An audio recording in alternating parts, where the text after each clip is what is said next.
কারণ আপনারা সচেতন হচ্ছেন না, আপনারা অনেক ফানিগুলো অপচয় করতেছেন, ফানি খুব অপচয় করতেছেন এবং ফানি ছাড়ি এখানে রাস্তাঘাটে সমস্যা করতেছেন।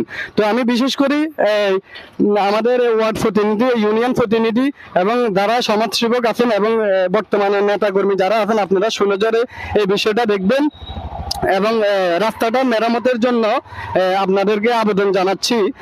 আসলে যে এই মুহূর্তে যে স্থানটিতে আছি, এই স্থানটি হচ্ছে যে আমাদের নোয়াখালী জেলার বেগমগঞ্জ উপজেলার 7 নং একলাশপুর ইউনিয়নের একলাশপুর বাজারের প্রায় দক্ষিণে, প্রায় 300 গজ বা 200 গজ দক্ষিণে এই স্থানটি, এটাকে বারেফুল বলা হয়। এটা অনেকেই চিনেন, এটা মাঝদি হাইওয়ে সড়ক। যাই হোক, এখানে আমি একটা ভিডিও করছি এই স্থানে, এটা মোটামুটি কাজ হয়ে গেছে আলহামদুলিল্লাহ। তো আসলে বিষয় হচ্ছে যে এখানে ভিডিওটা কেন করতেছি, কি কারণে করতেছি, আমার পিছনে যে সড়কটা দেখতেছেন এটা হচ্ছে যে 5 নম্বর ওয়ার্ড, একলাশপুর বাজার 5 নম্বর ওয়ার্ড, 5 নম্বর ওয়ার্ডের আওতায় আর কি।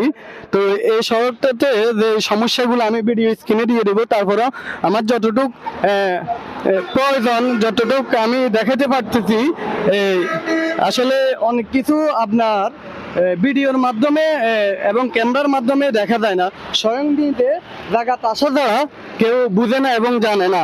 অনেকে মনে করে ভিডিও আমরা ধারণ করি, ছেড়ে দিই, এগুলা এডিট করি, সব কিছু এডিটের মাধ্যমে হয় না। যাই হোক, আসলে আমি আমার বৃষ্টি হইলে এর থেকে বেশি সমস্যা যে বৃষ্টি যদি হয়, বৃষ্টির কারণে এই যে অবস্থা দেখেন, এখান দিয়ে গাড়ি ঘোড়া মানুষের যাতায়াত, স্থানীয় এলাকাবাসীর যাতায়াতের খুব কষ্ট হচ্ছে, খুব কষ্ট হচ্ছে, গায়ে পানির ছিটকা পড়ে। আসলে আমি বিশেষ করে কি জন্য সমস্যাগুলো হয়, কি কারণে হয়, আমি ভিডিও স্ক্রিনে দিব, ভিডিও ফুটেজ দিব।